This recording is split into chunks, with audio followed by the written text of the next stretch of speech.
Hey everyone, welcome back to the Holler. Mike again with Hills and Hollers Homestead, and it has been a busy day. So we got all of the T-posts driven in for the whole meadow up here. So we went straight up there to the road, all the way down the road, clear out past that clump of trees, down around to the corner, way over there, and right back around to here. So we did that this morning after I had to go buy a new battery for my home standby generator. I walked out last night to get some firewood and noticed a yellow indicator light on the side of it, and I couldn't, what the heck was going on with that? And of course, I go up there and raise the lid, and battery's dead on it. And it's been running every week. It does a test run. And today or yesterday it was dead. So I had to go get a new battery for it this morning. $200, $210, thank you. Just for a daggone battery. And of course I had to go with the premium line in order to get the cold cranking amps that I needed without dropping below what was the recommended cold cranking amps that were. So $210 on that. And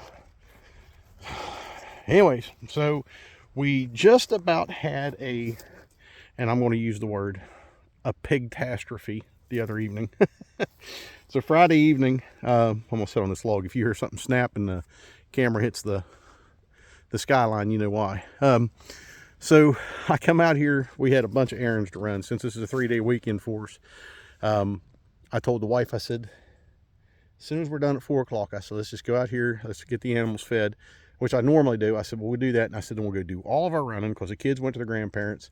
I said, we'll get all that done. And I said, then we have all day Saturday, all day Sunday, and all day Monday to get other stuff done. On top of the weather that's been pretty miserable. Today's not been so bad, but there's just so much mud, and then it got cold and it froze, and then it snowed, and then now it's thawing again, and now we're looking at more mud and more snow and more rain coming. So just a mess. But anyways, so I came out here and I walked out, and I noticed there was only 3 pigs, 3 of the big pigs in their winter pen. And I thought, okay, where's the 4th one? And I just happened to look out, and Boris usually is out here squealing and yelling at me and everything as soon as he sees me. But this was a different squeal and scream that I was hearing, and I was like, what is going on? And I stepped out around the side of the building there, and lo and behold, Pig Demon, the biggest of the 4 pigs, the barrows, is in the pen with Boris, and he's just giving him all kinds of hell. So I come running out here, and I was like, oh no, what's going on? How the hell did he get in there? And here he'd actually exploited, because it was so muddy, that one far corner over there. I walk down here. The one far corner, because just like I said, the mud's clear up over your ankles down there. I guess he decided he was going in that pen. Now, the only thing I can think of that's going on for him to do something like that now is that Boris is probably about 150, 160 pounds. And I think Boris might be emitting some pheromones and testosterone and stuff, because the girls have been acting a little funny when they get over near him and they start mounting the barrows. So I'm, and I know the girls have been in season several times, but I think that Boris is now starting to exert his testosterone levels, and that's got the girls going, and that may have been what got Pig Demon interested in this over here.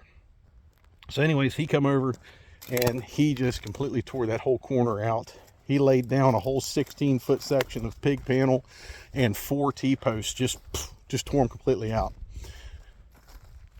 Just hosed my boots off, so I'm gonna try to stay out of that mud. But he took that corner right there out and all those T-posts out to the gate and just laid it completely down.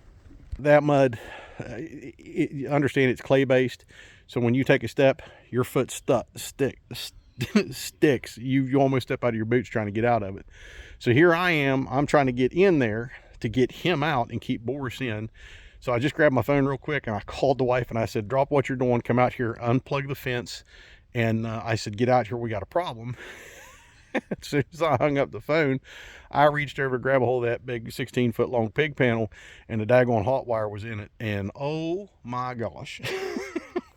So the 60-mile fence charger that I bought, when I got it, the box had an upside down dead cow on fire, and it said danger.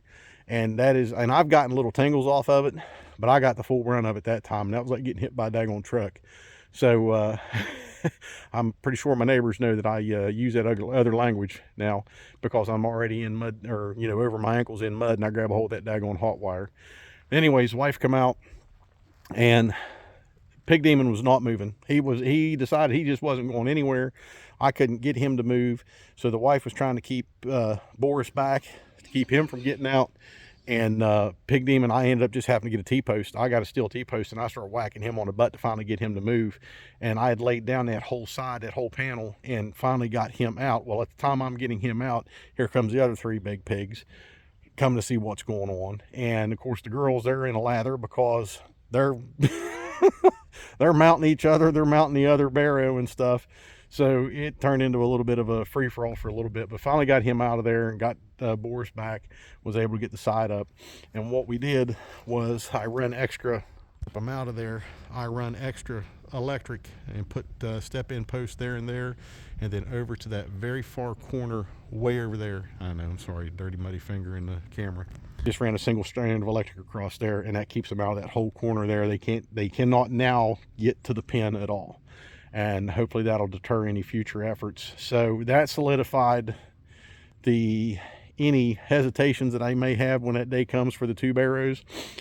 No, I would have gladly done it last night, right between the eyes. So in the future, all I'm going to do is think about what happened, and I won't have an issue with it. Of course I'll feel bad about it, but anyways. He's fine. Boris is fine. No worse for the wear. He was glad to get his little pen back.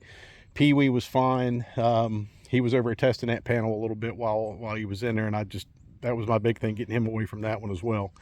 But the barrows are starting to get very, very, very food aggressive now with the girls, and it's time for them to go. It really is. So I'm hoping in the next 2 to 3 weeks I can get that scheduled and get that done, because I want to get these 2, Boris and Pee-wee, in here. And they have all of this clear over there, clear up around, everything. They're going to get all of this, and this will give them all of the food, all of the free ranging and rooting and everything that they want to do, and this will get it taken care of. They all tilled up for us for spring and ready for the gardens and stuff, for the corn and the other stuff that we're going to grow for them. All right, so there's a big skip space between these 2 posts right here. The reason for that is what I'm going to do is right here, I'm going to take and put a 4-foot gate, and I'm just going to use T-posts. I'm going to do a 4-foot, just a swinging gate on T-posts with T-post corner brackets and T-post gate hangers. And then I'm going to take 2 pig panels. I'll take these 2 apart right here, because there's 2 of them overlapped right there. I'll pull them apart. I'll run 2 panels that I have across the road right into there as a hallway. That way they'll just come right across the road, right into here. I'll move the panels, close the gate. They're in here, they're good to go. That's the plan. So, the rabbit pen, so far the rabbits are all still doing good. I had to order new bottle water warmers, and I got those. It did actually, the lightning, it blew 2 bottle warmers up. It blew up 2 surge protectors, and I had to go today. I finally got the bottle warmers, and I had to go today to get some more extension cords and 2 more surge protectors and everything. And I've got it all hooked up now, and everything's working in there fine. I went ahead and hung the heated waters for the chickens today, because their water was froze, so I just pulled them out. I'd got those there last week, and I got them hung up. And so now that I did all that, we're going to be into the 40s here, 40s and 50s the whole next week, at least for the next probably 7 to 10 days. But what are you going to do? Those things are only going to kick on when it's cold enough for them to kick on. So I'm just going to leave them there until, I'm just tired of running back and forth. You get so many things going on, and then you get an incident like this. So of course, evidently, obviously we didn't get our running done Friday night that we needed to and that we wanted to. So we ended up getting up early Saturday morning, and we took off and we did all of our stuff Saturday.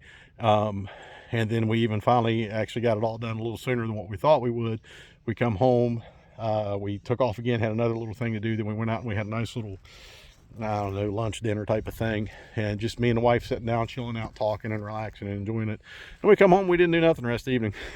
Fed the animals, we come in and we watched the movies and just chilled out for the evening. But we were able to get these posts finished up today. We'd already had 8 of them in, but we finished up everything. A friend of mine and his son come down who's doing a little share thing with us with the pigs for their own pig. And we got all of that done and got all the insulators up. Now, I only went 2 insulators this time. Instead of doing 3, I only went 2. I don't think I'm going to need 3. There's a lot of people run pigs on 1, but this is the bottom one's at 6 inches up, and the top one is 8 inches above the bottom one.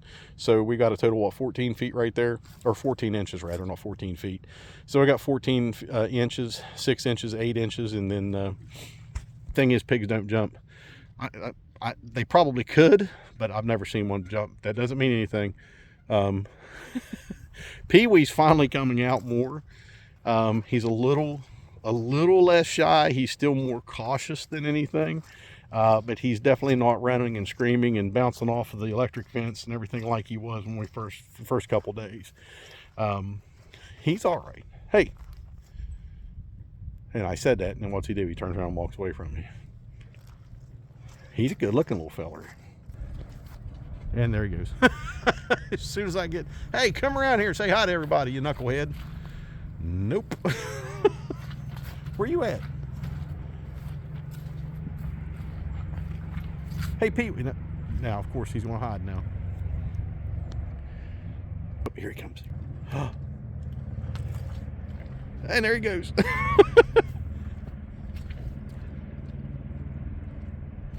Hey, stand still for me. Nope, not going to do it. All right, he's being stubborn. You guys will get to see more of him here later on. He'll be all right. He's definitely doing a lot better than he was before, but he's back over there. I can't. Honest to goodness, every time I turn around with this camera. All right, so that's enough. So he's camera shy. That's it. He just don't want to be ridiculed on YouTube for his big old butt. But that's all right. Sun's going down. Days are getting longer. Not getting long enough for me. Always on the go. Always constantly getting stuff done. Really looking forward to better weather and drier earth, man. My goodness. And you know, I got more projects to go and a lot to do. So that's what we're going to keep working towards. In the meantime, folks, get prepared, stay prepared, take care, and God bless.